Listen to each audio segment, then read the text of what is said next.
Erev Tov, bonsoir à tout le monde.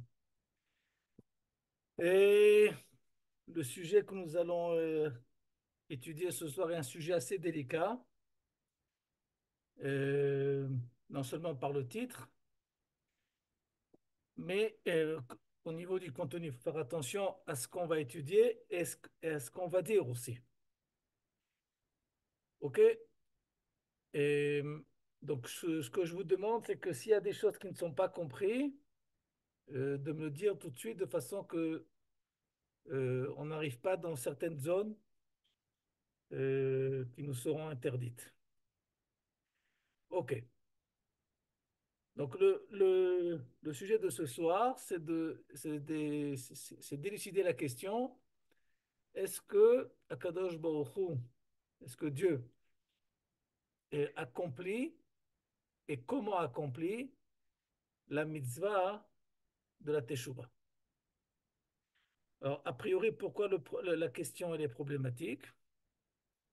Parce qu'on a tous dans notre répertoire que la Teshuvah, si la Teshuvah, c'est qu'il y a faute. Et que automatiquement, puisque Akadosh Baruch Hu ne faute pas, donc il ne peut pas avoir de teshuva. Donc, a priori, c'est la première, on va dire, incompréhension du titre du cours. Ok, comment peut-on, bichlal, imaginer avoir l'hypothèse d'une teshuva chez Akadosh Baruch Hu, alors qu'Akadosh Baruch Hu n'a n'a aucune relation avec le monde de l'application de la faute.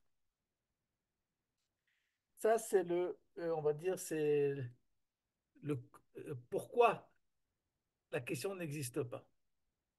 Maintenant, on va voir pourquoi la question existe. Pourquoi la question existe? C'est que on a des écrits talmudiques qui nous enseignent, le Midrash aussi, qui nous enseigne qu'Akadosh Baruch Hu, que Dieu, euh, on n'entend pas très bien. Est-ce que, est-ce que tu es la seule comme ça ou beaucoup de gens n'entendent pas? Si vous ne me dites pas, je ne peux pas savoir. Moi, j'entends bien. J'entends bien. Bon. En tous les cas, le cours, il est dédié à la mémoire de ma maman, Esther Batsbirsa, et aussi de Nelly Zohara Batrozin, et pour la guérison de David Avra Ben Zmirda. Si vous avez d'autres participants actifs ou passifs au cours, c'est le moment de le dire.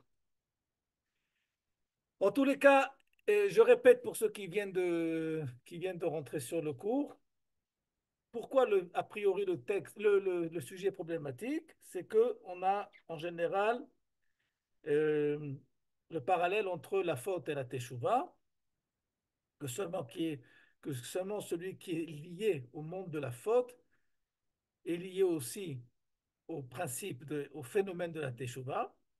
Et puisque Akadosh Baruch Hu n'est pas lié, euh, n'est pas lié à la faute, puisqu'il ne faute jamais, alors a priori, comment se fait-il qu'on peut parler pour Akadosh Baruch Hu d'une teshuva? Ça, c'est le pourquoi, a priori, le sujet n'existe pas. Maintenant, on va voir pourquoi le sujet, oui, il existe. On a des midrashim, on a une Gemara, on va en citer une d'entre elles, par exemple, qui nous enseigne que Kadosh Baruch Hu, que Dieu accomplit tous les mitzvot. Par exemple, la Gemara le traité de Brachot nous enseigne que Kadosh Baruch Hu accomplit la mitzvah des Tefillin. Donc c'est clair pour nous, c'est clair que si la Gemara dit une chose pareille, on part d'une mitzvah des Tefillin sans qu'il y ait forcément une tête et un bras, puisque Kadosh Baruch Hu n'a pas de corps. Et la Gemara, c'est tellement évident pour elle qu'il peut avoir une chose pareille, mais ce qui n'est pas évident, c'est autre chose qu'on va expliquer tout de suite. Elle va poser la question, ok, et ce qui m'intéresse, c'est de savoir qu'est-ce qu'il y a écrit dans les téphilines de Dieu. Parce que dans les téphilines de l'homme, ce qui est écrit, c'est tout simplement une déclaration de l'unité divine. Shema Israël Hashem Elokeinu Hashem Echad, et toutes les parachiotes qui viennent toutes exprimer l'unité divine. Donc ce n'est pas possible que dans les tefilines de Dieu, il y ait un témoignage vis-à-vis de lui-même qu'il est un. Et la Gemara, elle va dire non, tu as raison. Si c'est ça qui te dérange, la réponse, elle est très simple. Ce qui est écrit dans les tefilines de Dieu, c'est que il témoigne de l'unité du Ham Israël. Umi ka'amecha Israël goy echad ba'aretz. Qui est le peuple, qui est la nation unique, comme cette nation qui s'appelle Israël. Dans tous les cas, on voit que quoi? Que la Gemara, c'est évident pour elle qu'Akadosh Baruch Hu, que Dieu accomplit la misa de Tfilin. C'est vraiment qu'est-ce qu'il y avait écrit dans les Tfilin. Et comment, le comment de l'application de la mitzvah. Maintenant, ce qui est clair et évident aussi, c'est qu'on ne parle pas d'une application corporelle de la mitzvah, mais on parle d'une application de l'idée de la mitzvah. Et plus que ça, c'est parce que l'idée, elle commence chez Akadosh Baruch Hu, alors elle peut avoir aussi une application dans le monde humain, dans le monde corporel. Ok? Ce qu'il faut comprendre, c'est que tout commence depuis l'origine, qui est l'origine divine. Et il ne peut pas avoir quelque chose en moi qui n'est pas dans l'origine divine, qui est le Kadosh Baruch Hu lui-même. Donc si euh, on va pas, il y a aussi par exemple Kadosh Baruch Hu, il est aussi Shomer Shabbat. Bon, c'est un sujet par lui-même. Comment Kadosh Baruch Hu il est Shomer Shabbat? Il faudrait qu'un jour on se rende compte pour ça, pour expliquer comment Kadosh Baruch Hu il est Shomer Shabbat. Mais Kadosh Baruch Hu, il accomplit la mise du Shabbat à la façon, à la dimension divine. Et c'est uniquement parce qu'Akadosh Baruch Hu accomplit Shabbat que moi, en tant que son serviteur, en tant que sa copie aussi, j'ai aussi l'ordonnance de le ressembler, de me coller, de vivre la dimension divine selon l'échelle humaine. Donc mon Shabbat va être le même, va être un Shabbat qui ressemble à celui de Dieu, mais à une dimension humaine. Mes tefilines vont être des tefilines qui viennent exprimer l'idée des tefilines de Dieu, mais à la dimension humaine. Et la teshuva de l'homme va être l'expression humaine de la teshuva en parallèle de la teshuva que Dieu lui-même accomplit, parce que c'est le premier qui a accompli cette mise de teshuva. Ok? Pour mieux comprendre, nous allons voir ensemble, par exemple, des psukim où la chose est claire et nette. Est-ce que vous voyez? Vous voyez le texte? Oui, Ok. Par exemple, bon, Tshuva, c'est la même chose, c'est le fait de revenir. Uvnucho, lorsque le tabernacle se posait, qu'est-ce que Moshe disait? Shuva Hashem rivivot alfei Israël. Il y avait un appel des Bnei Israël où on demandait à Kadosh Baruch Hu de quoi faire, de revenir au sein du camp d'Israël. Un autre passage qu'on connaît beaucoup plus parce qu'on le dit toutes les semaines au Shabbat. Non, d'abord, non, c'est le troisième pasuk. D'abord, le deuxième pasuk, on dit Shuva Hashem admatai, ça on dit Motza et Shabbat. Shuva Hashem admatai, veinachem alavadecha. On dit à Kadosh Baruch Hu, Shuva Hashem, reviens, reviens.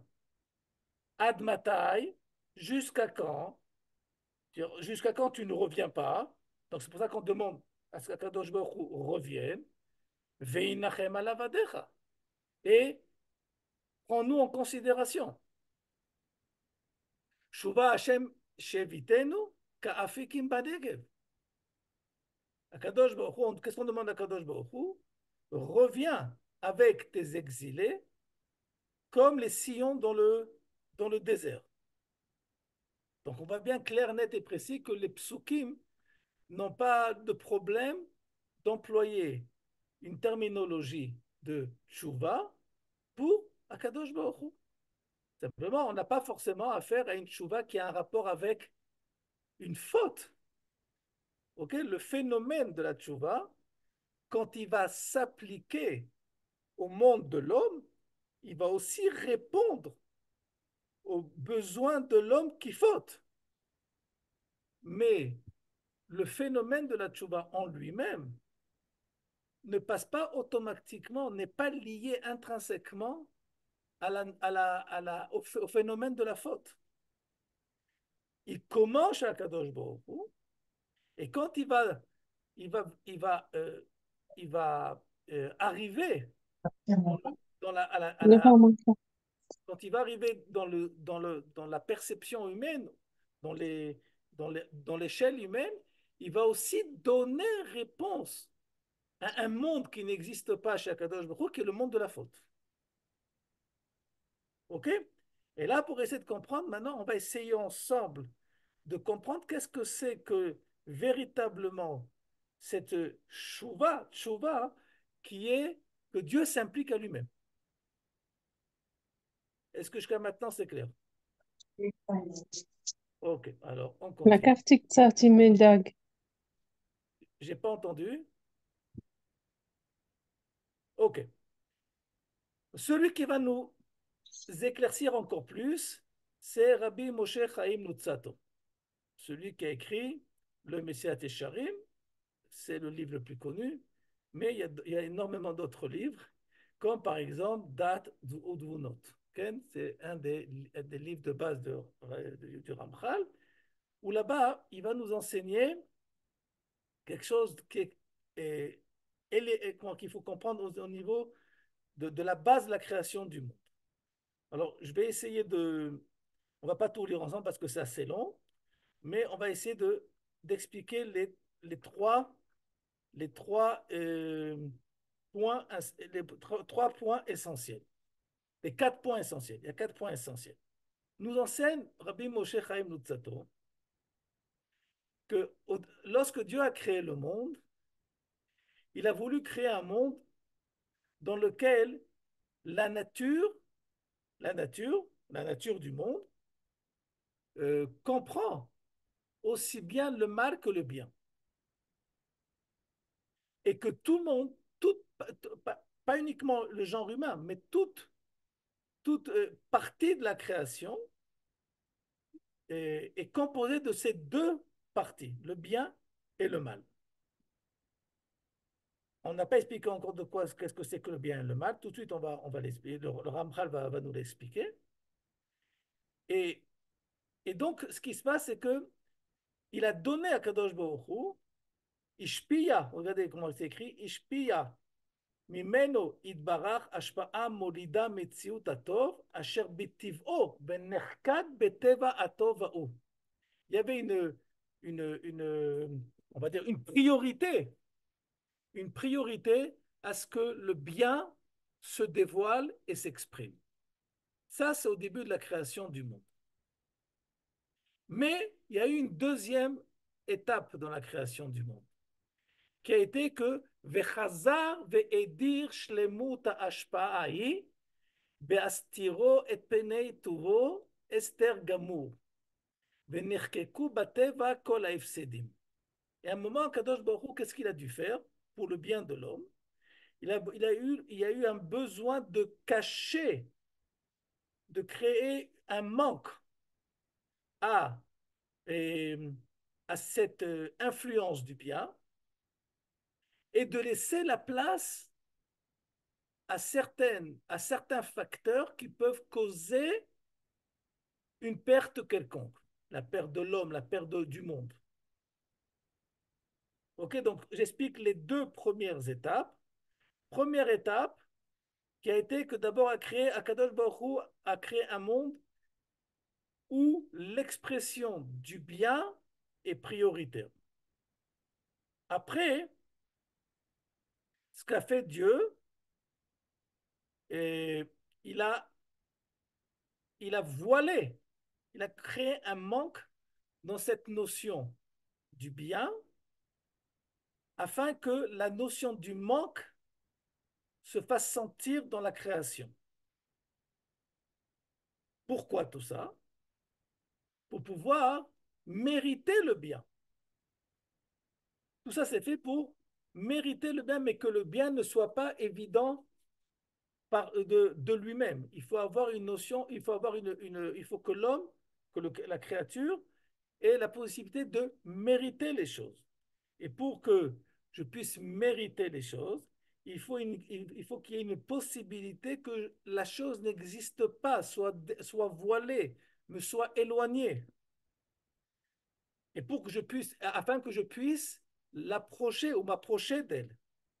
Mais si tout est à ma portée, donc l'effort n'existe pas.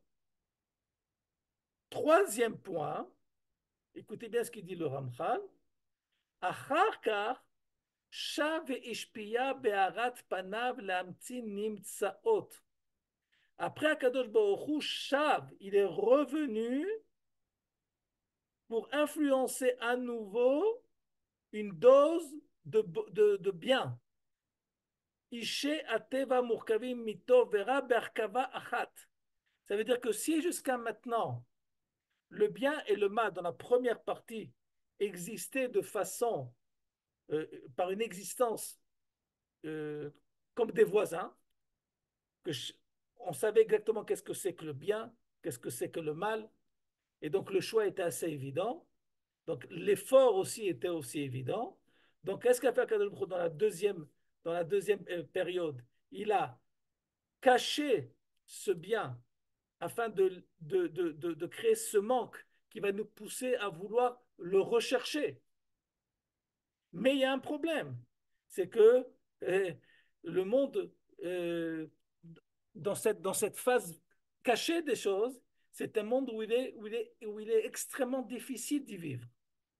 Alors, qu'est-ce qu'il a fait à Kadosh Baruch Hu? Shav ishpiya panav lamtsi nimtzaot. Kadosh Baruch Hu a ramené un certain équilibre. Et quel est cet équilibre?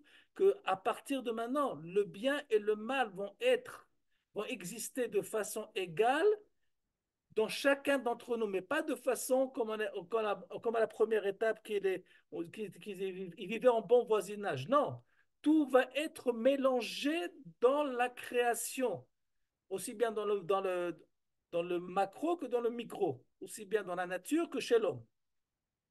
נמצאים בתכונה שהם עתה, הווים אף עלולים להיפסד שאינם נצחים. Et donc ce jeu, entre guillemets, cette tension qui existe entre le bien et le mal, cette tension peut amener à l'éternité, comme elle peut aussi bien amener à la perte de cette éternité qui est la mort. Et sauf, quatrième étape, sauf, Ya'ir Panav et Ara Rabba, V'yavir habitul min hateva, v'yisharu shlemim v'nitzrim. Ça, c'est ce qu'on appelle le tikkun, la réparation pour les temps futurs. Que, sauf, il y aura une époque où le bien le bien choisi par l'homme, ok, par le libre arbitre de l'homme, reprendra le dessus et ce bien sera dévoilé de façon éternelle. Ok, donc ce qu'il faut comprendre, la première étape, la deuxième étape, excusez-moi, c'est ce qu'on appelle que c'est tout simplement la midat adin. Lorsque Akadosh Baruch Hu a donné, si vous voulez, une possibilité au mal de se dévoiler, et là, c'est là que va se mettre en marche, sur place, la notion de midat adin. Mais comme on n'y arrive pas à tenir, alors qu'est-ce qu'il a fait à Kadosh Baruch Hu? Shav, il est revenu, il a influencé à nouveau une nouvelle dose, on va dire, une nouvelle mesure de sa présence par le fait que maintenant qu'il va y avoir un mélange du bien et du mal en même temps. Et c'est ce qu'on appelle Rahamim. Ok. Jusqu'à maintenant, si vous avez des questions, c'est le moment d'y poser parce qu'après, ça va un peu plus se compliquer. Bon, ok. On continue.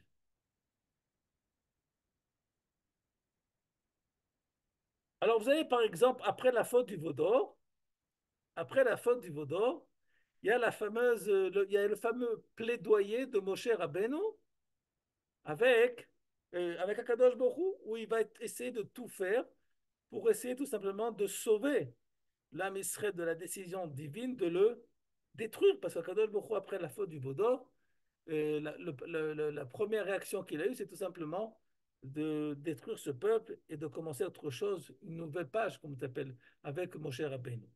Et là, qu'est-ce qu'il a écrit? Lama yomru Mitzrayim. Pourquoi les Égyptiens vont dire Bera'a הוציאה להרוג אותם בהרים ולכלותם מעל פני האדמה. Pourquoi, Kadosh Baruch Hu, on doit arriver à cette situation où les nations du monde, ici c'est l'Égypte, vont dire que quoi? Que tout le projet divin c'est un projet négatif, Bera'a. Kadosh Baruch Hu a sorti ce peuple d'Israël pour lui faire du mal. Et écoutez bien qu'est-ce que va dire Moshe Rabbeinu à Kadosh Baruch Hu. Shuv mecharon apecha. Il demande à Kadosh Baruch Hu de quoi faire? De revenir sur sa décision. Ve'inachem ala ra'a mecha. Et de prendre à nouveau en considération ce qu'il avait décrété pour les Bnei Israël. Ve'inachem Hashem, Kadosh Baruch Hu, il a pris ça en considération. Ala ra'a, donc il y avait une décision qui était une décision ra'a. C'est quoi cette décision ra'a? C'est ce qu'on a étudié chez le Ramchal. Le deuxième point, où la midatadin, elle est forte. Asher diber la sot la amo. Kadosh Baruch Hu voulait appliquer la midatadin sur son peuple. Dans la suite de la faute du Vaudor, regardez bien qu'est-ce qui est écrit. Et il va y avoir encore un échange entre Moshe Rabbeinu et Akadosh Baruch Hu, où Moshe Rabbeinu va demander à Akadosh Baruch Hu à ce que la présence divine au sein du Ham Israël soit beaucoup plus claire, beaucoup plus directe qu'elle était jusqu'à maintenant. Et il y avait un doute qu'à cause de la faute du Vaudor, cette relation directe allait être tout simplement diminuée. Et donc, qu'est-ce qu'il lui dit qu'est-ce qu'il lui dit Moshe Rabbeinu? Regardez où c'est que je marque là. Vayomer elav, im en panecha orchim ar ta'alenu mise. Si tu ne si tu ne diriges pas de façon directe, uniquement par ta direction et pas par un envoyé à toi, ne nous fais pas continuer le chemin. Le passou continue, et comment, par quoi je vais savoir que j'ai eu réponse à ma demande, Ani ve'amecha, moi et mon peuple, allo belertecha imanu, par le simple fait que qu'on va sentir ta présence directe, sans intermédiaire. Vinifrinu ani ve'amecha mikol ha'am, Asher al pene adama, et que nous sentirons, que nous verrons que nous sommes une nation séparée des autres peuples du monde. Et qu'est-ce que dit Rashi ici? Quelque chose de très très surprenant. Qu'est-ce que c'est que Ubame Ivada et faut comment je vais, dit Moshe Rabbeinu, comment on va savoir, comment je vais savoir que ta direction, ta présence est directe?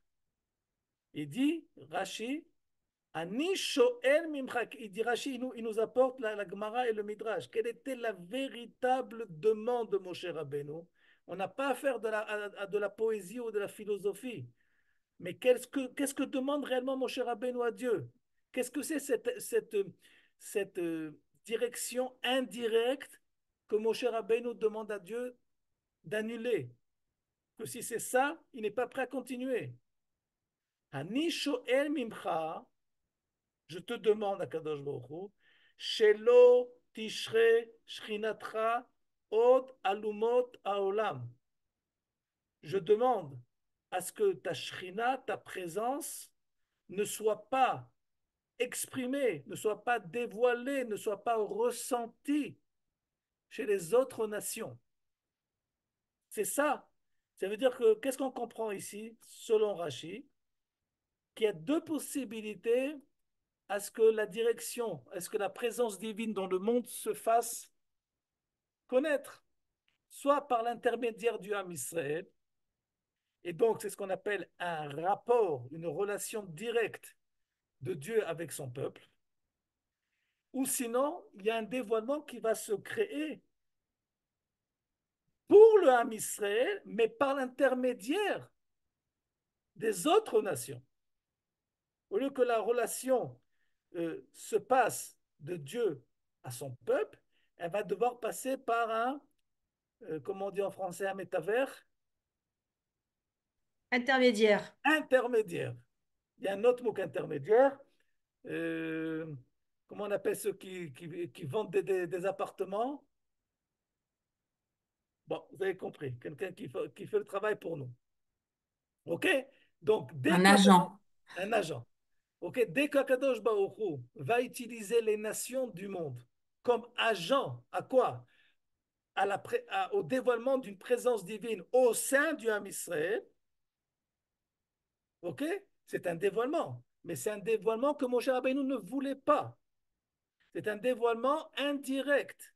C'est un dévoilement que Moshe Rabbeinu a dit, si c'est ça l'histoire, je préfère qu'elle s'arrête maintenant. OK? Et c'est ça que Moshe Rabbeinu a demandé à Kadosh Baruch Hu, Shuv mecha napecha. Moshe Rabbeinu demande, c'est quoi la tchouva d'Akadosh Baruch Hu, selon comment Moshe l'a compris et nous l'enseigne. C'est que lorsque Kadosh Baruch Hu fait passer son dévoilement dans le monde de l'agent, les nations du monde, envers nous qui sont ses enfants. Ok, ça veut dire que on va parler de façon très pratique. 2000 ans de galoute, ce sont 2000 ans de dévoilement divin que Moshe Rabbeinu ne voulait pas. Ce sont 2000 ans de dévoilement divin où Dieu se dévoile par ses différents agents, ce sont des dévoilements indirects. L'âme Israël se dévoile tout le temps en faisant partie d'autre chose qui est son identité de base.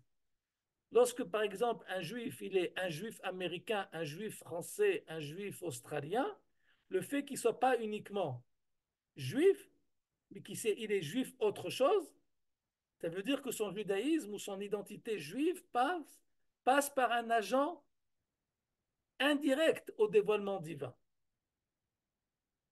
Et là, c'est un état anormal des choses. Parce que normalement, l'identité juive n'a pas besoin de se démarquer ou de se définir par rapport à autre chose qui n'est pas uniquement elle-même. OK? Et le simple fait que, on en a parlé un petit peu la semaine dernière, qu'il y a aussi, il s'appelle une sorte de séparation au sein même de cette même unique identité qui s'appelle le Ham Israël, mais il y a des juifs américains, des juifs anglais, des juifs sfaradés, mais ashkénazis, et ainsi de suite. Tout ça fait que quoi? Que il y a un dévoilement indirect de Dieu. Il se fait le dévoilement, mais pas de façon directe. On est obligé de se définir par autre chose qui n'est pas, malheureusement, uniquement hébraïque, hébreu. Est-ce que l'idée est comprise?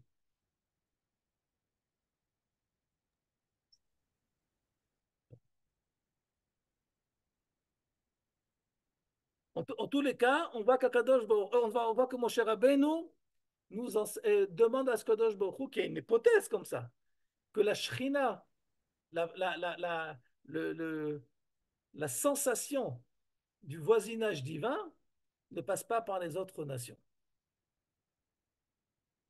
Maintenant, regardez comme cette idée de la tchouva d'Akadosh Baruch Hu nous accompagne au courant de toute l'année. Au début de la tfila de Shacharit, pour ceux qui lisent Akedat Yitzhak, le sacrifice d'Yitzhak,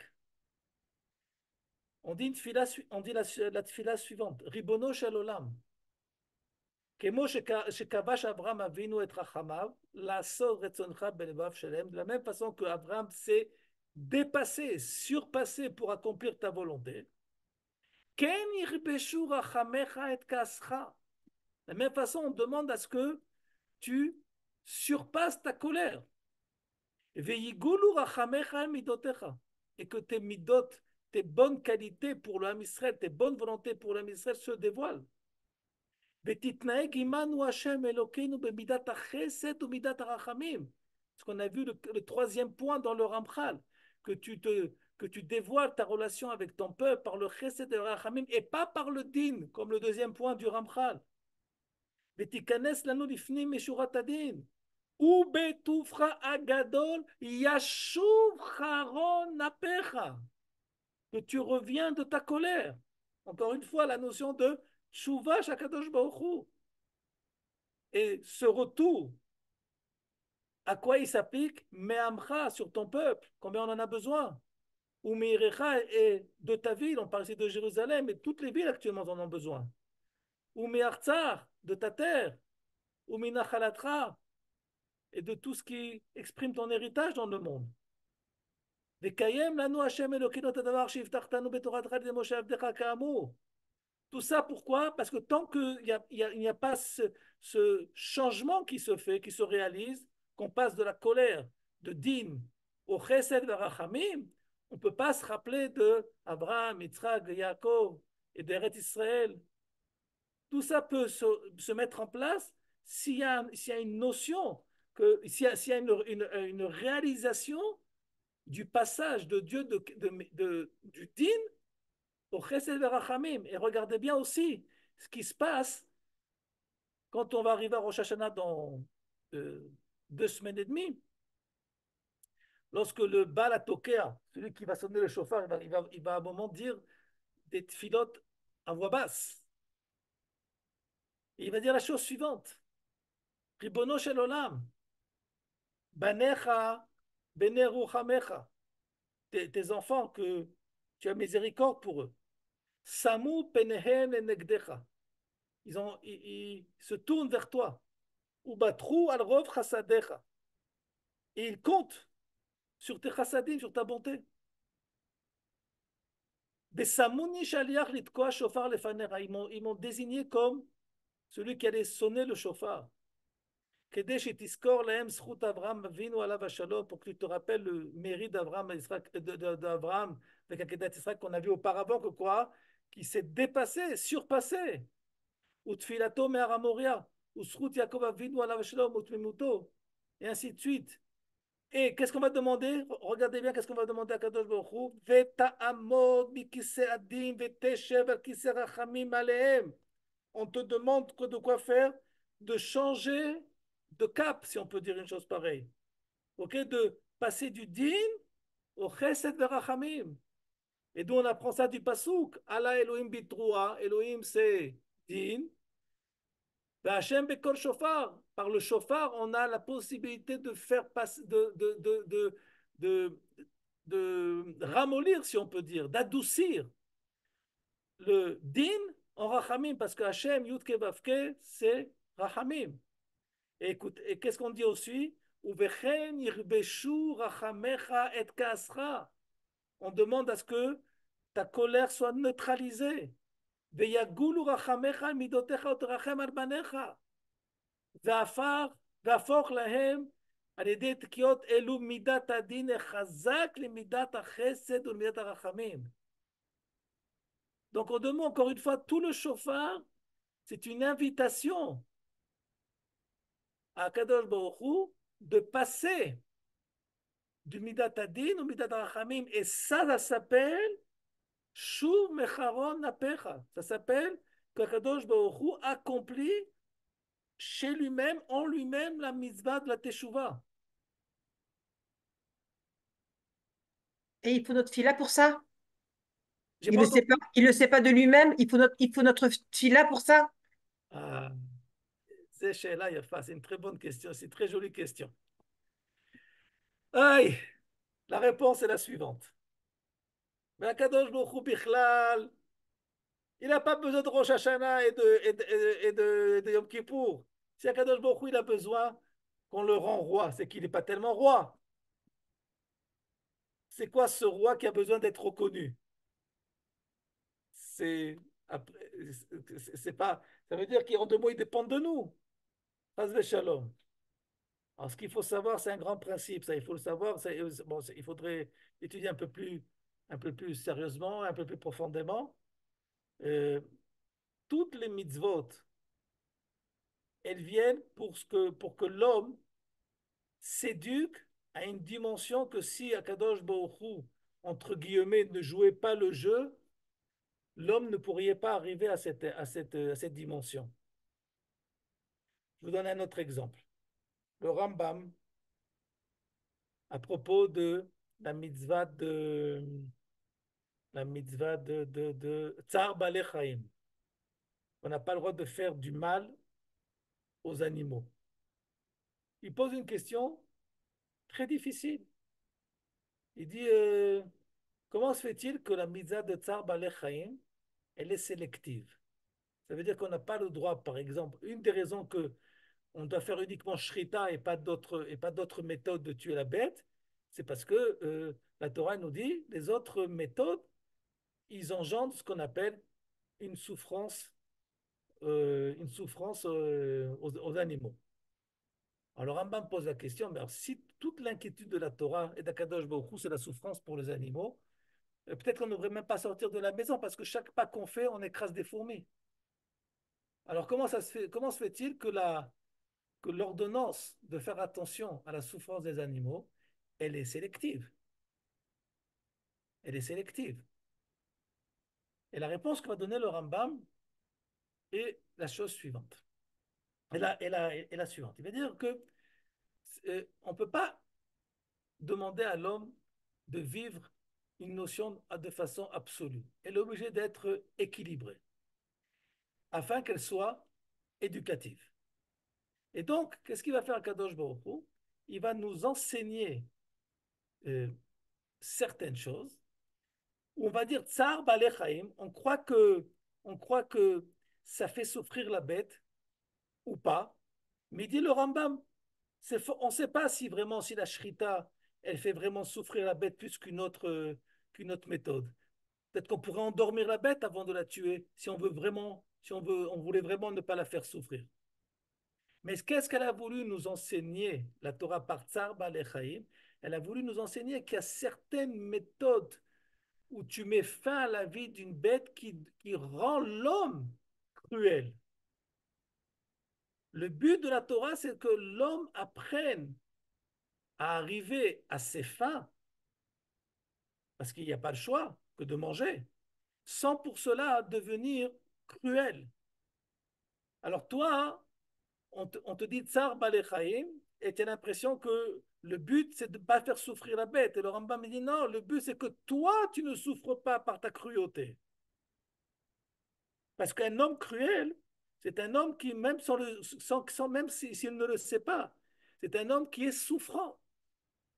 Et une humanité cruelle, c'est une humanité souffrante. Il suffit de voir ce qui se passe chez nos voisins.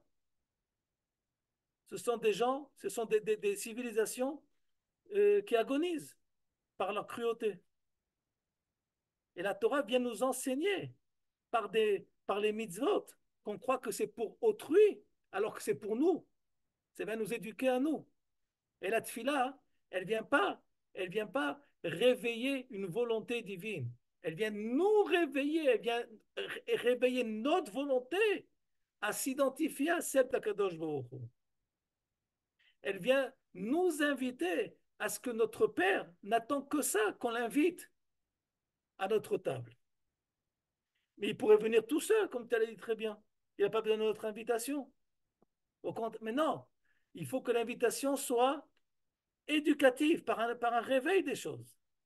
Et le réveil ne peut se réaliser uniquement si il y a une sorte de, entre guillemets, de jeu que Dieu joue avec nous pour pouvoir, en tant qu'éducateur, pour nous réveiller et nous éveiller et nous inviter à se lier à lui. Mais ça, c'est tout un principe de la tefila qu'il faut étudier par lui-même. Parce que Kadol Baruch il n'a pas besoin qu'on lui dise j'ai besoin de tant de shekels par mois. Il n'a pas besoin. Il le sait exactement. Qu'on ne lui dise pas, il sait exactement quelle est notre situation. Alors pourquoi il faut dire les choses? Parce que par le fait que je vais dire les choses, je vais éveiller en moi je suis censé éveiller en moi une volonté humaine à une dimension d'une volonté divine. Et lorsque les deux vont se rencontrer, il y a une possibilité, c'est possible, comme ça ne l'est pas, qu'il y ait une réalisation des choses. Bon, mais ça, c'est un sujet par lui-même. Autre question avant qu'on continue? Ok. On va se permettre d'aller un peu plus loin que ça même, et on va faire connaissance d'un texte d'un des Admorim que je pense pas que je ne sais pas si vous avez entendu parler de lui. Je vous montre sa photo tout de suite. C'est le Admour de Piaseczna. L'Admour de Piaseczna qui a été emporté dans les crimes de la Shoah. Piaseczna, c'est une ville à 80 km de Varsovie. Et il est mort très jeune, puisqu'il avait à peine 40 ans, 40 et quelques années après, pendant la Shoah. Et on avait quelques écrits de lui avant la Shoah. Et voilà que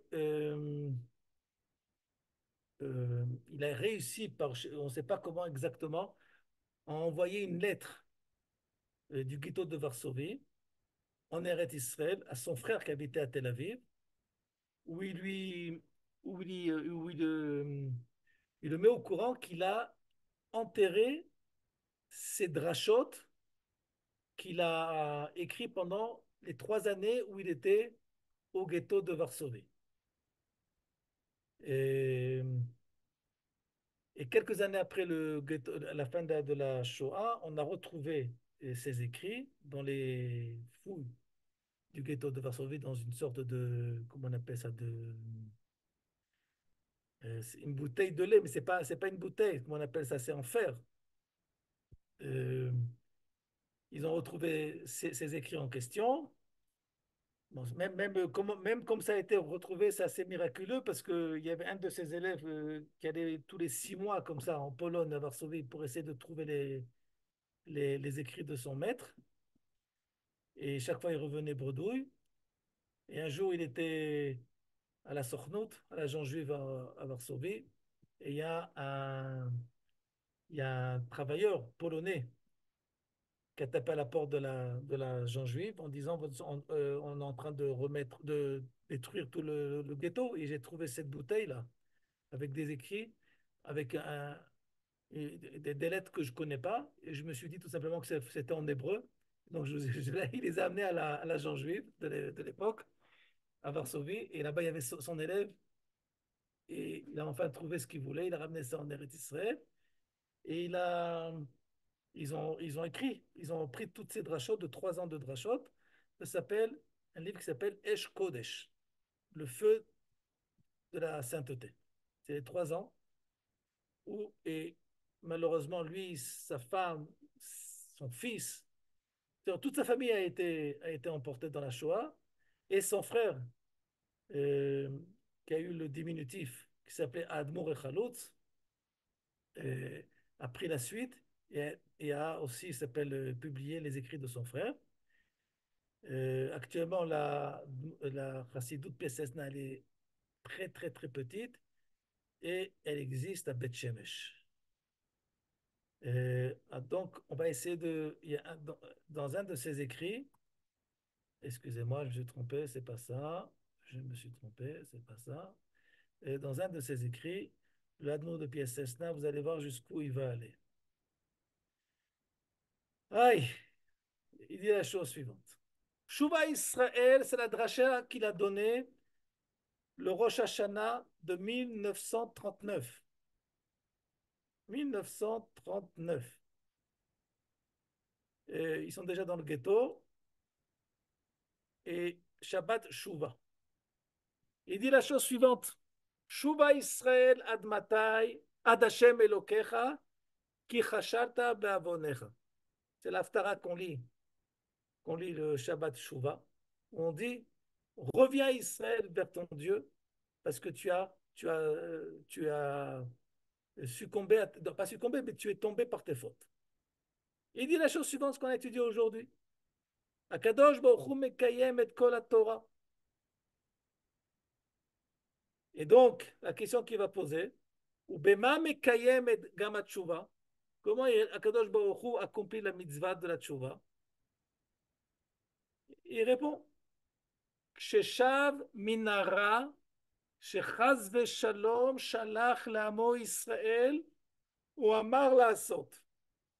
ou tchouvato kivyachol, si on peut dire. Lorsque Akadosh Baruch Hu annule un décret difficile envers le Ham Israël, c'est ce qui s'appelle, dit le Admo de Piasesna, je vous rappelle que c'est écrit à Varsovie pendant la Shoah, c'est ce qui s'appelle que Dieu fait tchouva. Ve'inachem Hashem al hara asher diber lasot le'amo. Et c'est quoi cette nechama? Kivyachol charata sheireshit tchouva. Ça correspond, c'est en parallèle avec la première étape de la tchouva qui existe chez l'homme. Quelle est la première étape qui existe chez l'homme au niveau de la teshuva? C'est le fait de regretter. Et Akadosh Baruch Hu, il dit l'Admo PSS, ah, si c'était pas lui qui l'a dit, on ne pourrait pas le dire. Ok? La première étape de la teshuva chez Akadosh Baruch Hu, c'est quand il remet en question sa volonté de quoi faire? De faire du mal, de faire quelque chose de faire de décréter quelque chose de mauvais au Ham Israël. Mais il dit le mot de Piasna, c'est la chose suivante. Il y a deux sortes de tchouva. Il y a pas deux sortes, excusez-moi. Il y a deux étapes dans la tchouva. Il y a ce qui s'appelle sourmera, qu'on s'éloigne du mal. Et il dit le Admon Piasna, ça c'est la plupart d'entre nous. Quand on fait tchouva, on arrive, on sait travailler sur comment s'éloigner du mal. On a plus de difficultés à quoi faire, va assez tov, d'aller vers le bien, dans le positif. Et il dit le Adon de PSS là, que c'est ce qui est exactement aussi demandé à Kadosh Baruch Hu. Qu'on ne demande pas uniquement à Kadosh Baruch Hu qui nous sauve du mal des nations que les nations veulent nous faire. Ça, c'est pas suffisant. Ça, c'est sourmera. Mais on doit demander à Kadosh Baruch Hu que quoi? Qu'il doit aussi nous faire du bien. Dans les tefilot de Rosh Hashanah, Yom Kippour, on ne doit pas uniquement se suffire de dire à Kadosh Baruch Hu, Tevatel et Roa Gzera. Que Kadosh Baruch Hu annule les décrets négatifs, les mauvais décrets. Non. On doit aussi demander à ce que Kadosh Baruch Hu décrète sur nous des choses positives, des bonnes choses. Va assez tov. Parce que, encore une fois, ce sont les étapes de la tchouva. Sourmera va assez tov. Kadosh Baruch Hu doit aussi s'éloigner du mal qui peut exister qui peut s'abattre sur l'âme Israël, et il doit aussi nous faire mériter du bien. Va assez tov. Que l'on mérite aussi Bezrat Hashem. Ok?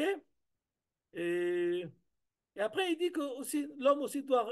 Et parce que la tchouva, elle se passe à Kadosh Baruch Hu à une telle échelle. Alors, chez l'homme aussi, puisque nous sommes la dérivée de cette tchouva divine. Ok? Donc, chez nous aussi, on doit appliquer sous Merab Asetov. Ce qu'il a fait l'Admo de PSS, c'est que pour nous faire comprendre, il a essayé de reconstituer par notre exemple la tchouva de Dieu, mais ne pas oublier que la tchouva de Dieu, elle vient en premier plan. C'est l'origine de la tchouva. C'est parce qu'Akadosh Baruch Hu, il fait sour mera va'asetov, que nous aussi, dans notre tchouva, on doit faire sour mera va'asetov. Ok? Euh, ok.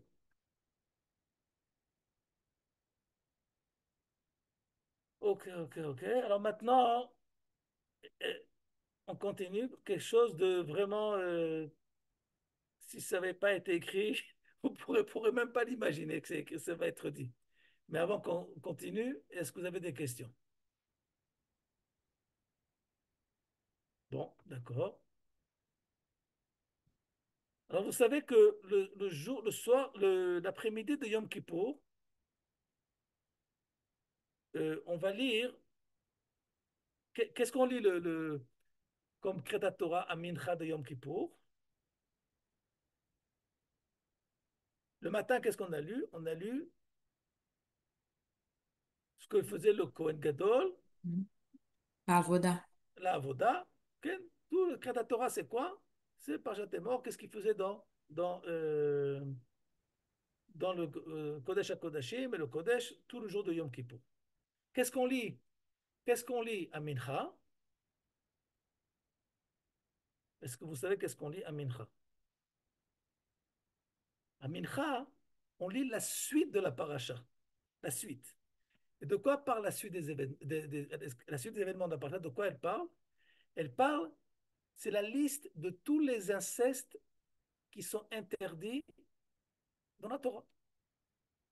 Et tous les commentaires posent la question, quel rapport avec Yom Kippour? Quel rapport avec Yom Kippour? Le matin, j'ai compris. Mais pourquoi il faut lire les incestes, les interdits des incestes, le jour à Mincha de Yom Kippour? Alors, il y a plusieurs réponses qui sont techniques, mais qui sont loin d'être suffisantes. Première réponse, comme on est à Yom Kippour et qu'on est fatigué, on n'a pas envie de commencer à dérouler le Sefer Torah à droite à gauche, on continue à lire ce qu'on a lu. Bon, c'est pour qui ça suffit comme réponse chez Barré. Deuxième réponse, c'est pour nous faire comprendre que même celui, c'est un peu plus sophistiqué la deuxième réponse, que même celui qui a malheureusement à transgresser des fautes d'inceste et que sa tchouva est sincère, ce sont des fautes terribles que la plupart, beaucoup d'entre elles c'est un chiouf karet. Ok? Même ces gens-là, la tchouva, si elle est sincère, elle peut réparer. Bon, ça sonne déjà bien. Mais il y a d'autres fautes qu'on aurait pu dire à Yom Kippour l'après-midi qui sont aussi graves que les incestes. Alors pourquoi se fixer sur cette notion des incestes? C'est quelque chose qui m'a tourmenté pendant plusieurs années, jusqu'à que j'ai trouvé quelque chose de complètement révolutionnaire. Mais ce que je vous demande, c'est de ne pas le raconter à tout le monde. Rav Chaim, Rav Chaim Vital, il dit la chose suivante. C'est quelque chose d'époustouflant ce qu'il écrit ici. Il écrit la chose suivante. Kedoshim, à propos de la parashat Kedoshim, il écrit Kedoshim tiyu, ki kadosh ani Hashem Elokechem. Il dit la chose suivante. Advar shipirshu Chazal, à propos de l'explication de Chazal, qui kol aprishut min ha'arayot nikra kedusha, que toute séparation, éloignement des incestes est définie comme kedusha. Nuchal lefaresh, on peut aussi expliquer, qui est parasha kodemet, voilà que dans la paracha précédente, et zira mina arayot. Avant la paracha de Kedoshim, la Torah nous a enseigné de quoi faire, c'est ce qu'on appelle parashat mort. Ok? La Torah nous enseigne de quoi faire, de nous éloigner d'arayot, ce qu'on est en train de lire, ce qu'on va lire à Shabbat, dans Yom Kippour l'après-midi.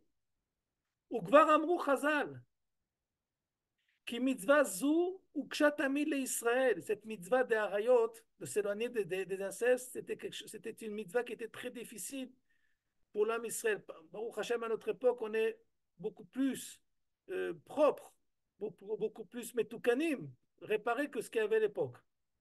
Velo kiblou ame'ava. Les Bnei Israël ont eu du mal à recevoir cette mitzvah be'ava, avec amour. D'où on sait ça? Il dit le Rav Chaim Vital. Il y a un passage qui dit Bayar Moshe qui est à Am, Bochel et Mishpechotav. Il a vu que le peuple pleurait en famille. Pour qu'il ait de savoir que quand ils pleuraient, ils étaient dans le cercle familial. Il dit non, la Gemara dit Aliske Mishpechotav. Ils pleuraient au niveau des relations familiales qui leur ont été interdites. Lachen ba'ata leochicham betanat maspeket. Et maintenant, la Torah vient réprimander l'homme Israël. Écoutez bien maintenant ce qu'il dit le Rav Chaim Vital. Ve'amar, me'araoui ou שתיזהרו מכל העריות הנאסרות בפרשה קודמת, et Dieu nous a ordonné de nous séparer, de nous éloigner de tous les incestes qui ont été ordonnés, qui ont été mentionnés dans la paracha précédente. Le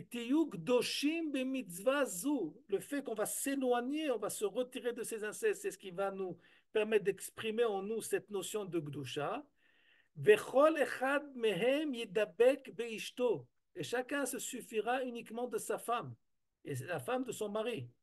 Velo bezulato mina arayot, et en aucune façon, aucune autre relation d'inceste. Qui aurait, écoutez bien, là c'est difficile, qui aurait gam ani, voilà que moi aussi, c'est qui moi aussi? Dieu. Ani noeg gdusha azot atzma. Moi-même, j'applique cette mitzvah de gdusha. Veze ma she'amar ki kadosh ani. C'est pour ça qu'il y a écrit Kedoshim, soyez-vous saints parce que moi je suis saint. Mais comment? Qu'est-ce qu'il veut dire ici? Veze ki ani Hashem Elokechem, parce que je suis l'Éternel, votre Dieu, Kanoda, comme il est connu. Kadosh Baruch Hu im Israël Chatan vekala, parce que notre mari, c'est Dieu, et la femme de Dieu, c'est l'homme Israël. Umisos Chatan al kala yassis alaych Eloair. Uktiv ki ani ba'arti bachem. Tous ces psukim viennent nous apprendre que quoi? Qu'il y a une relation entre Dieu et l'homme Israël, qui c'est une relation de couple. Ok, laissez tomber ça, c'est autre chose. Ok? Et, est-ce que vous entendez ce qu'il dit le Rav Chaim Vital? Rav Chaim Vital dit quelque chose de complètement incroyable. Il dit que Chaz Veshalom, il peut avoir, j'arrive même pas à le dire, il peut avoir une notion d'une relation interdite chez Dieu aussi, puisqu'il est marié avec nous. C'est quoi cette relation interdite? Que Dieu aussi doit s'éloigner. On l'a dit ce soir. Avec un autre C'est ce que peuple. vous avez dit. Exactement. Choisir un autre peuple, ouais. De s'exprimer, de se dévoiler par un autre peuple. Et ça, c'est quelque chose que Dieu, ça peut exister, c'est ce qui s'est passé pendant 2000 ans d'exil, Chas v'Shalom. Et Dieu dit, de la même façon que vous, il peut avoir un mariage mixte, ou Chas v'Shalom, une relation interdite, avec une femme interdite ou un homme interdit, ainsi de suite. Lorsque Dieu dévoile sa présence par un peuple qui n'est pas celui d'Israël, c'est une relation interdite. C'est démentiel comme idée. Et pourquoi on lit ça à Yom Kippour? Parce qu'on vient dire à Kadosh Baruch Hu, c'est le jour où on est le plus en relation avec Kadosh Baruch Hu. On vient dire avec une très grande anava et une très grande zérout, une très grande attention, que la relation entre Dieu et nous, et entre nous et Dieu, doit être la même relation qui existe au niveau des incestes, Radvé Shalom. De la même façon que nous n'avons pas le droit de choisir un autre Dieu, Dieu n'a pas le droit de choisir un autre peuple. Et qui c'est qui nous a enseigné ça pour la première fois? C'est Moshe Rabbeinu. Vous vous rappelez ou pas Moshe Rabbeinu? Qu'est-ce qu'il a demandé? Je vous ramène le texte. Moshe Rabbeinu, il a demandé à Kadosh Baruch Hu, il est Shelo tishre shrinatra od alumot haolam. Il demande à Kadosh Baruch Hu, demande après la faute du Vaudor, où il y aurait pu avoir une hypothèse à ce que Kadosh Baruch Hu fasse passer son dévoilement par un autre peuple. Et Moshe Rabbeinu, non. Pourquoi? Parce que si Chas Shalom, cette chose se passe, c'est une relation interdite. Et le jour de Yom Kippour, c'est quoi le jour de Yom Kippour? C'est le jour où la faute du Vaudor a été complètement pardonnée. Nous sommes 120 jours après Shavuot, les trois cycles des 40 jours. À ce moment-là où la relation a été recréée, on a enfin recréé la relation entre Kadosh Baruch Hu et son peuple.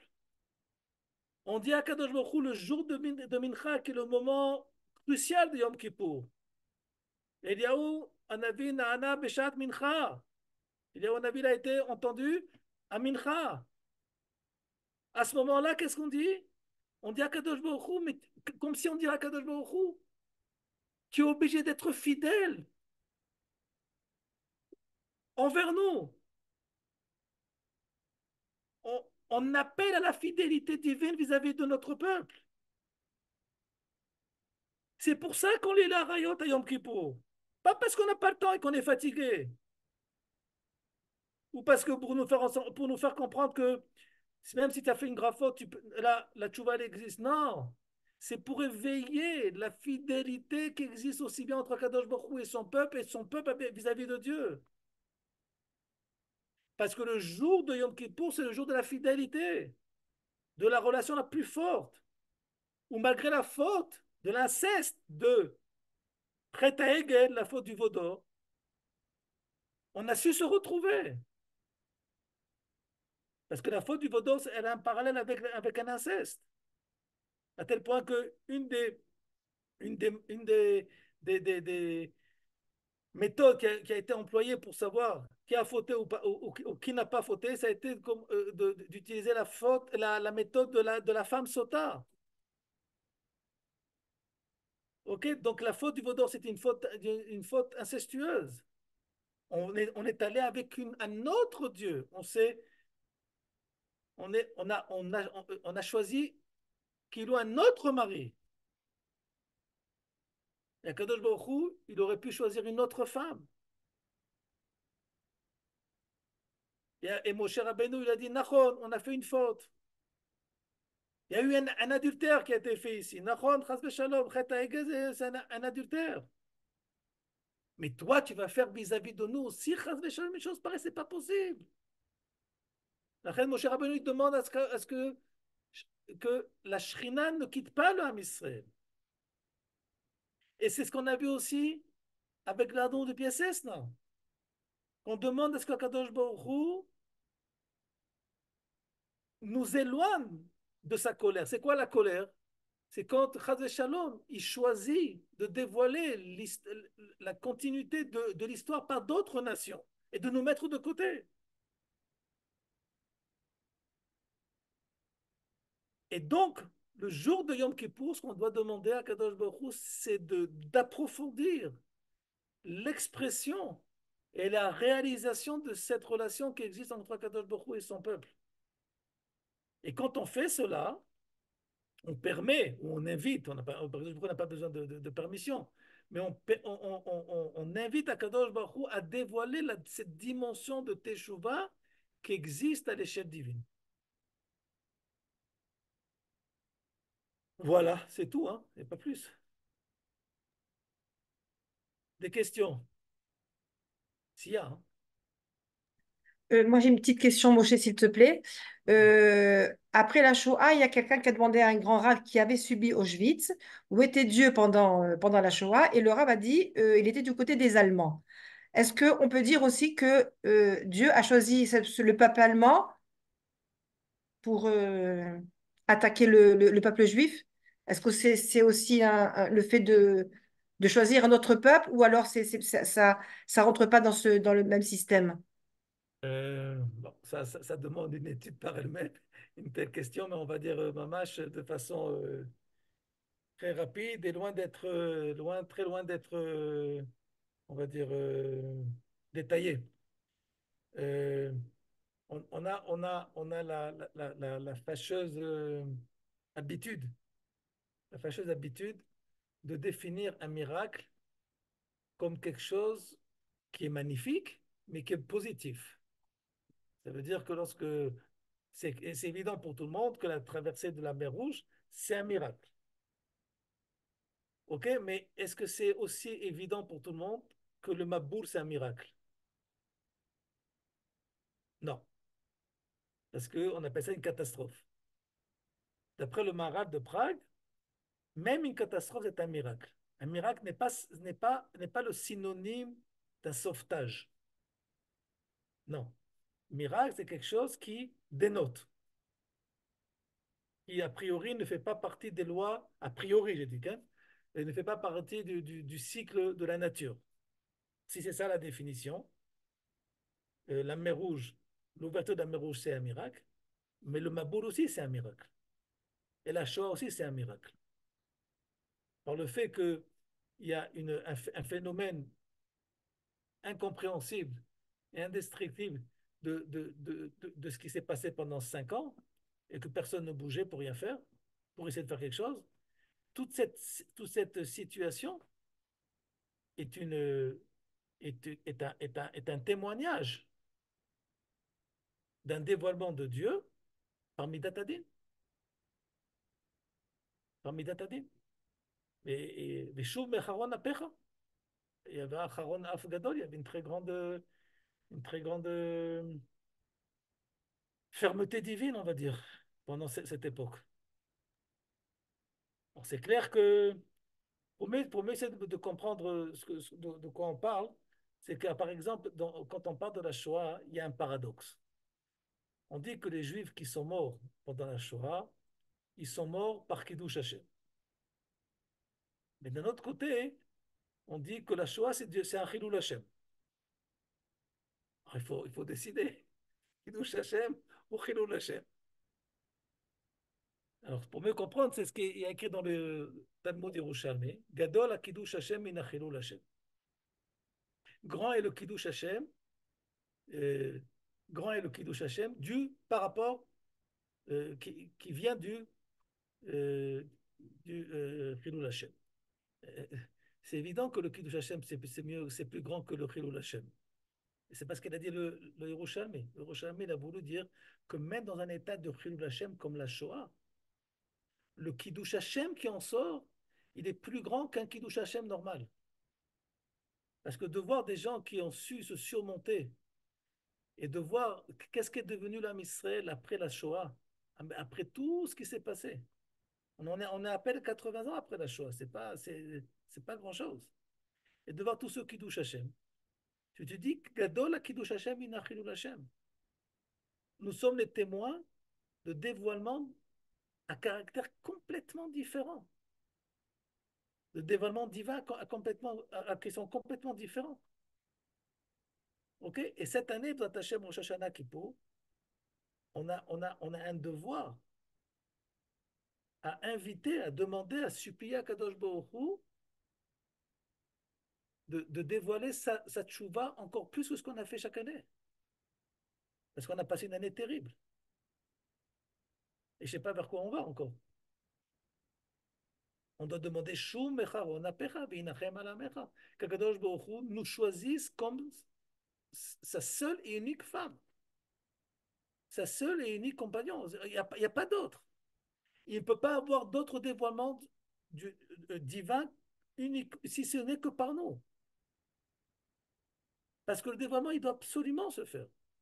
C'est comme de l'eau qui passe dans un tuyau. Si le tuyau, il est fêlé quelque part, l'eau, elle sort quand même. Mais tu Donc, peux ce pas. qui s'est passé depuis Simchat Torah, ça rentre dans cette catégorie-là Bien sûr, de... bien sûr, on est dans une situation qui demande un changement, une réparation. D'accord. D'accord.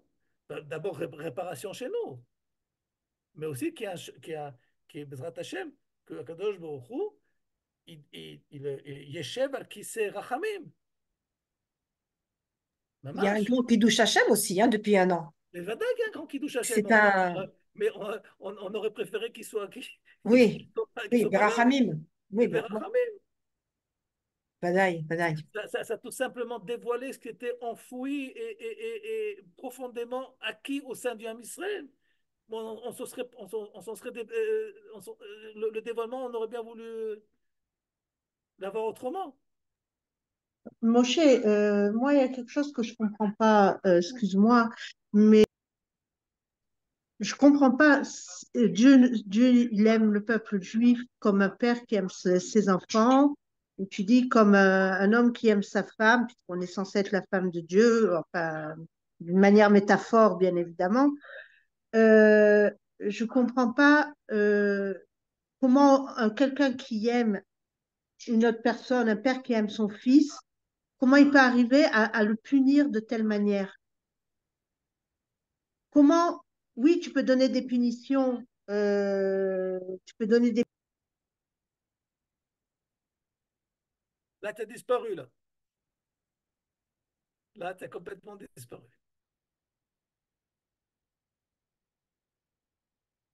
Bon, vous êtes toujours là. Bon, on va essayer de répondre. Je crois que j'ai compris la question. Je crois avoir compris la question, mais je pense que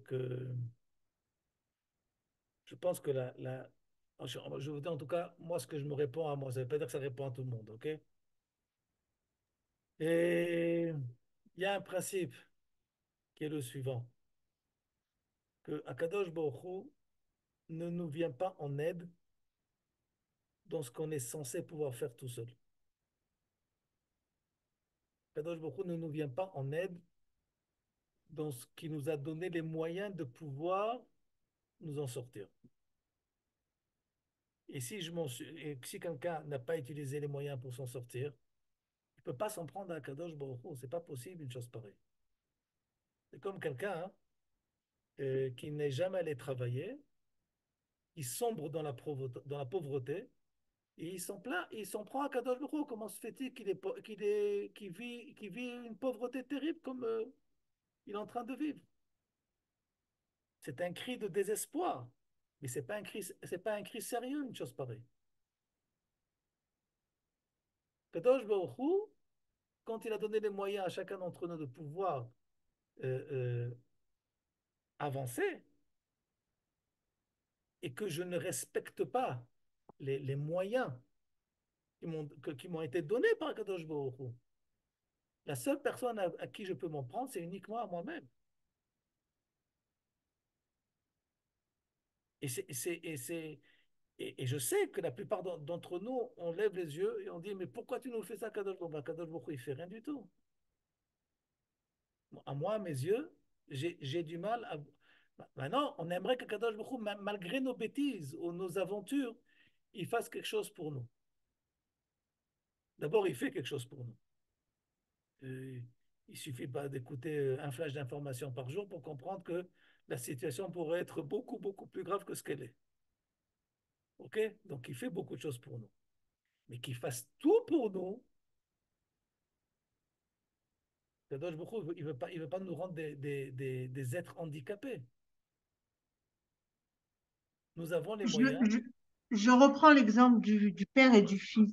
Ouais. Si un fils, il n'écoute pas son père, d'accord? Il a décidé de faire ce qu'il veut.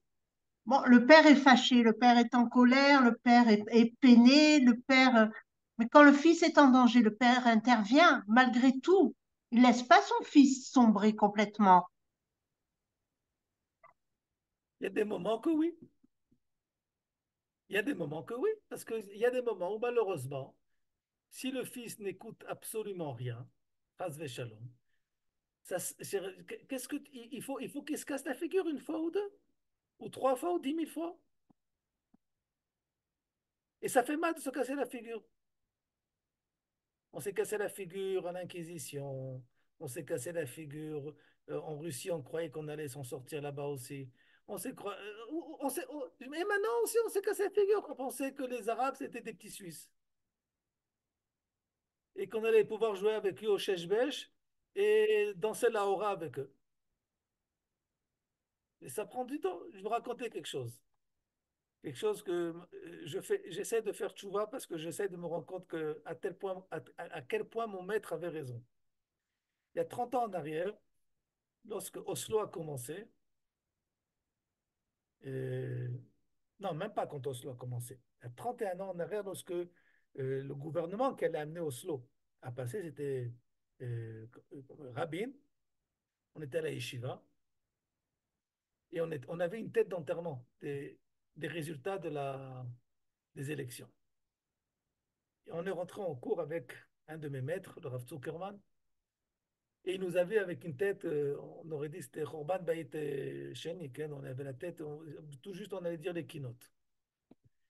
Et il nous dit qu'est-ce qui se passe? On leur a dit, bon, on lui a dit au Rav, mais Rav, les élections, Balagan et tout, comment on arrête ça? Et il faut que dans 2 mois, 3 mois, tout change. Et je me rappelle la parole qu'il a dit, et on s'est On ne voulait pas accepter. Et je me rends compte jour après jour qu'il a raison 300%. Il a dit la chose suivante. Préparez-vous à une crise de 50 ans. Parce que les crises au sein du Ham Israël ont une moyenne d'âge de 50 ans. On lui a dit, pourquoi vous dites ça? Parce qu'il dit, c'est comme ça. Voyez ce qui se passait dans le livre des Shoftim. Chaque époque, c'est 40 à 50 ans. On en est à la 32e année.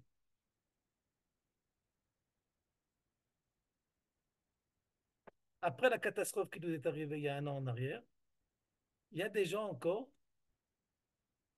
qui y croient qu'on peut vivre une autre réalité. Alors, Rosie, tu dis, mais alors Kadosh Baruch Hu, il nous laisse faire, il nous laisse pas, il va dire qu'il nous laisse faire. Il fait tout pour nous montrer que ça ne marche pas. Et puisque Simchat Torah, il ne peut pas avoir de signe plus clair. Et on voit que malheureusement, il existe encore d'autres idées, d'autres horizons possibles au sein du Ham Israël. Alors qu'est-ce que Kadosh Baruch Hu, c'est un indicateur, c'est pas on n'est pas et on n'est pas des robots. Il faut qu'on comprenne la chose. Et je suis d'accord avec toi à 300%, même plus que toi, d'accord. Le prix est terrible. C'est ça la question, c'est le prix. C'est pour ça qu'on va prier Veshu mecharon apecha v'inachem ala aramecha. Parce que le prix est terrible. Mais le mouvement, la direction ne peut pas changer. On n'a pas l'impression aussi que nos erreurs vaillent toute cette souffrance. On ne fait pas un parallèle, tu comprends, entre c'est vrai, on commet des erreurs, c'est vrai, la shonara, c'est vrai, mais on n'a pas l'impression que toutes ces erreurs-là méritent une punition aussi terrible. Non, c'est pas forcément Une un échange de punition. punition. Mm. Kadosh Baruch Hu, il est pas, c'est pas, il se balade pas avec une règle en classe et celui qui essaye. Non, c'est pas ça, Kadosh Baruch Hu. Kadosh Baruch Hu, il veut qu'on arrive à être des gens bien, adultes, équilibrés. C'est quoi être des gens bien équilibrés et adultes? C'est de vouloir ce que lui veut. Parce que lui, c'est l'équilibre. Mais si à chaque fois, il nous aide à traverser la route, alors quand est-ce qu'on va traverser la route tout seul? C'est ça le problème. Kadosh Baruch Hu, le grand malaise actuellement, c'est qu'il n'y a pas eu d'époque depuis les 2000 dernières années où l'âme Israël a été aussi fort qu'il est maintenant. Au niveau des moyens, il n'y a jamais eu autant de force. Et une bande de pouilleux de Hamas, on n'arrive pas, au bout d'un an, à en finir. C'est des voyous. Pourquoi? Parce qu'on n'a pas les moyens ou parce qu'on ne veut pas en finir? Parce Il y qu'on a un voudrait. autre Dieu qui nous empêche aussi. Non, il y a d'autres Voilà, adhérences il y a d'autres, idéologiques, voilà, Chas v'Shalom, c'est pas de Dieu, mais voilà, il y a d'autres, d'autres voilà, adhésions idéologiques, voilà. la morale occidentale, mais ainsi de suite. Alors ça nous prend du temps de nous déconnecter de toutes ces notions chrétiennes qui ne sont que moqueries et foutaises. Et le prix est terrible. Mais Akadosh Baruch Hu nous a tout donné là. Et nos parents, nos grands-parents, on est une utopie pour eux. Et on joue encore à des. On ne sait pas quoi. Donc il y a une réparation à faire chez nous. C'est ce qu'il attend, Kadosh Baruch Hu. C'est quoi Donc Béfoal, c'est cette évident. réparation à faire? Comment? Ça veut dire quoi Béfoal, une réparation à faire? D'être plus relié à notre identité. Quand je dis d'être relié par notre identité, c'est pas uniquement ce qu'on appelle Kiyum Mitzvot. Kiyum Mitzvot, j'ai peur de dire quelque chose qui va vous risque de vous, c'est c'est une conséquence. C'est une conséquence. C'est pas ça le problème. Le problème, c'est que est-ce que je suis capable, est-ce que nous sommes capables de nous affirmer en tant que ce qu'on est réellement, sans équivoque, sans slicha, on s'excuse. Est-ce qu'on est capable de comprendre que notre moralité n'a aucun rapport avec la moralité occidentale chrétienne? En aucune façon. On vient pas faire, on vient pas faire une guerre de façon différente que les nations occidentales. Non, on vient faire une autre guerre que jusqu'à maintenant n'existait pas. Parce que nous avons des perceptions, des devises de morale prophétiques qui nous ont été transmises par nos prophètes. Mais quand on essaie d'appliquer une volonté divine sous influence occidentale chrétienne, c'est du chatnez. Ça ne marche pas. Mais Rav, je peux vous poser une Je vous donne question? un exemple. Je vous donne un exemple. Je vous donne un exemple.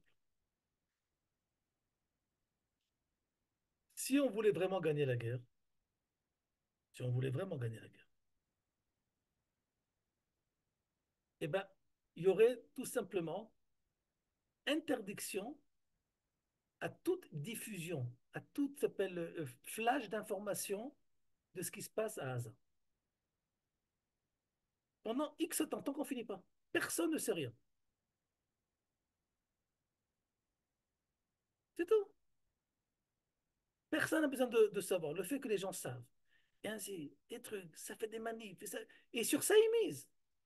Et ça affaiblit. Et les gens se posent des questions. Pourquoi? Comment? Combien? Qui? Ah, ah, ah.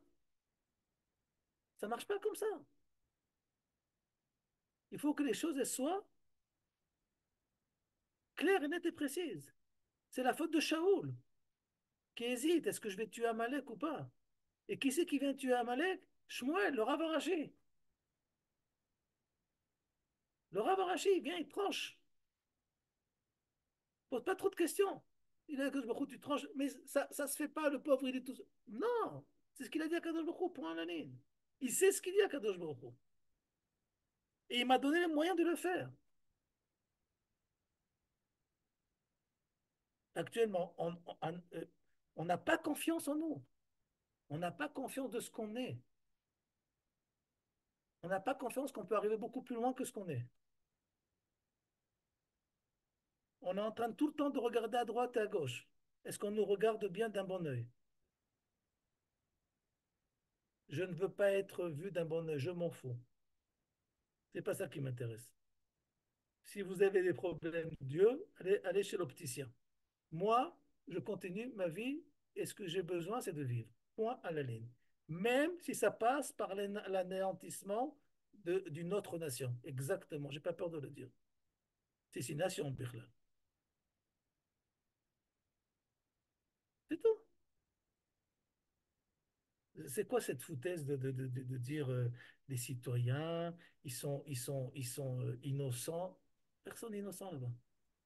Pourquoi quand les forces alliées, aussi bien l'Amérique que la Russie, ils ont attaqué l'Allemagne et Berlin, ils ont essayé de voir qui c'est qui était innocent ou pas, ils ont tout cassé sur le passage. Et ils vont nous faire des leçons.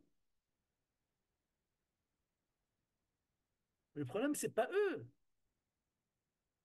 Le problème, c'est pas eux. Le problème, c'est nous, c'est qu'on les écoute et on réfléchit à la question.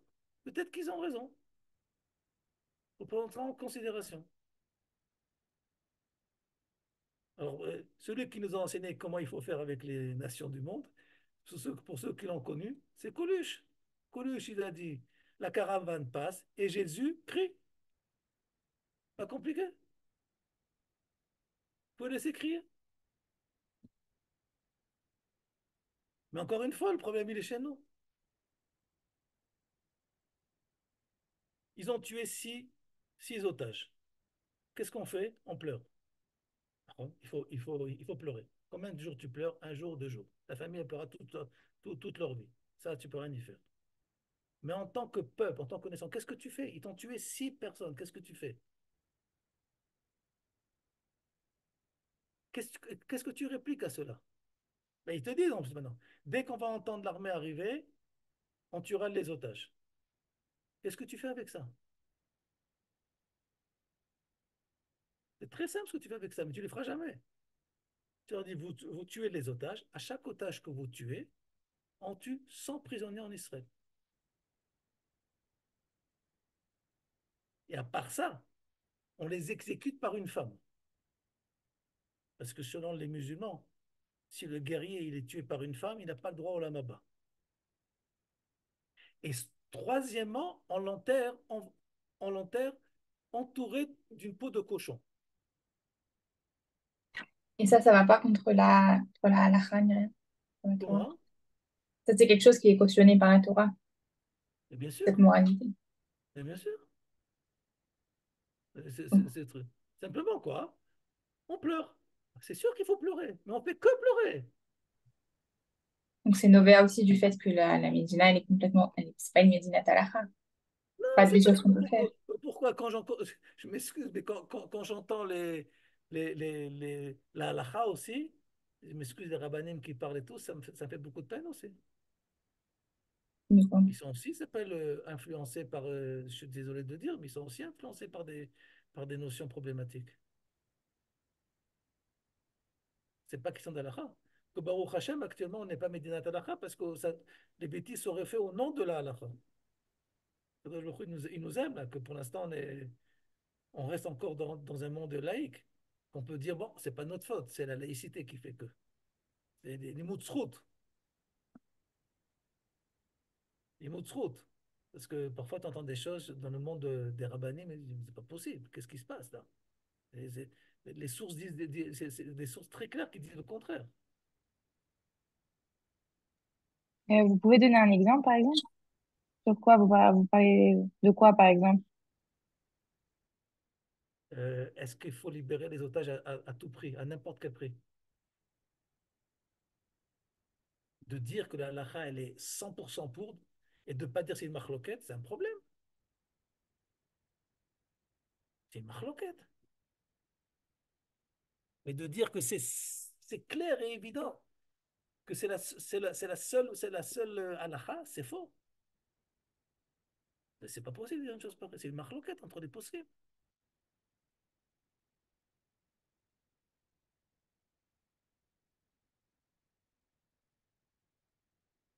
C'est